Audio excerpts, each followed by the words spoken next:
तो आज हम चर्चा करेंगे आईसीएफ और एलएचबी कोचों में लगने वाले फाउल प्लेट, जिसको फुट प्लेट भी कहते हैं। जिस प्रकार से दो कोचों को दोनों साइड से जोड़ने के काम गैंगवे माउंट ब्रिज करता है, ठीक उसी प्रकार से पैसेंजर को एक कोच से दूसरे कोच में आने जाने के लिए फाउल प्लेट फुट प्लेट से दो कोचों को जोड़ा जाता है, जिसके द्वारा पैसेंजर आसानी से एक कोच से दूसरे कोचों में जा सके।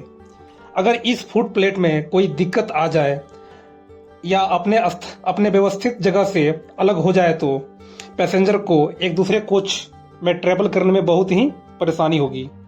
तो चलिए इसका मैकेनिज्म और इसका मेंटेनेंस को समझते हैं। इसमें कोई खास मैकेनिज्म नहीं है। फुट प्लेट की साइज और डायमेंशन पता होना चाहिए ताकि क्षतिग्रस्त के दौरान आसानी से मेंटेनेंस किया जा सके। दोनों कोचों को जोड़ने के लिए दोनों साइड में दो फाउल प्लेट लगाया जाता है, जिसको दो ब्रैकेट में दो क्लैसी पिन की सहायता से इसको होल्ड किया जाता है और इस पिन में एक पतली सेफ्टी पिन लगा दिया जाता है ताकि क्लैसी पिन ब्रैकेट से बाहर ना निकले। इसका मैकेनिज्म इस प्रकार से है, जिस प्रकार से हम अपने घरों में दरवाजे को खोलते हैं और बंद करते हैं, ठीक उसी प्रकार से इस दरवाजे के मैकेनिज्म के माध्यम से आप समझ सकते हैं कि फाउल प्लेट कैसे। तो चलिए जानते हैं कि मेंटेनेंस के दौरान इसको कैसे मेंटेनेंस किया जाता है और इसमें कौन कौन से दिक्कतें आती है। तो चलिए इसको एक पॉइंट के माध्यम से हम समझते हैं।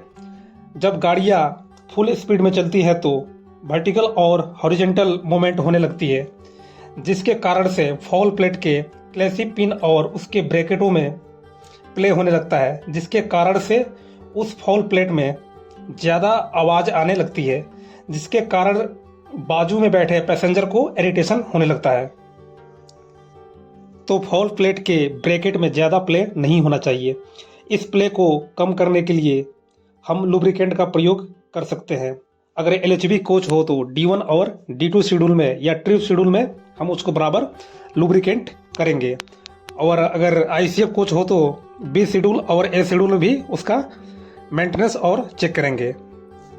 जब गाड़ियाँ चलती है तो गाड़ी रेल में बने कर्व से भी गुजरती है, जिसके कारण से फाउल प्लेट के ब्रैकेट टूटने की ज़्यादा चांस रहते हैं।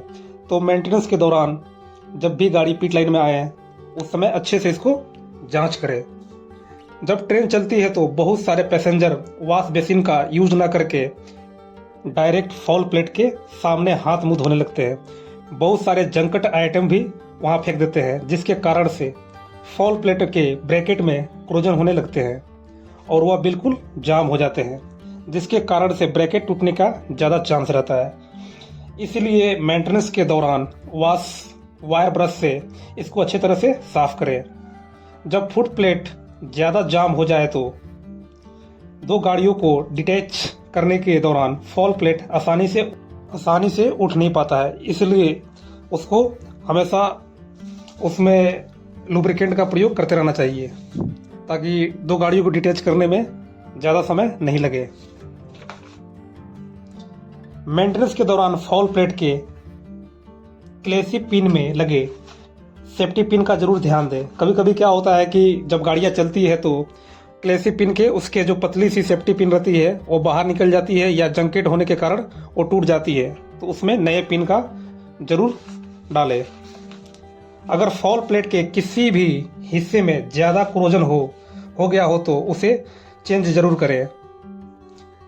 जब गाड़ियाँ चलती है तो फाउल प्लेट आपस में एक दूसरे से टकराते हैं और फाउल प्लेट टेढ़ा मेढ़ा हो जाता है, तो उसको पुनः उसी की अवस्था में मेंटेनेंस के दौरान करें। फाउल प्लेट के हिस्से में कोई ज़्यादा वजनदार वस्तु को रखने ना दे। स्काउटिंग स्टाफ स्काउटिंग के दौरान ये जरूर ध्यान दे, नहीं तो एक दूसरे से फाउल प्लेट में घर्षण के कारण उसके अगले हिस्से में शार्पनेस आ जाती है, जिसके कारण से पैसेंजर के पैर में ज़्यादा इंजरी होने की खतरा रहती है। तो चलिए इसी प्रकार से आप ओखा कोचिंग केयर को देखते रहें।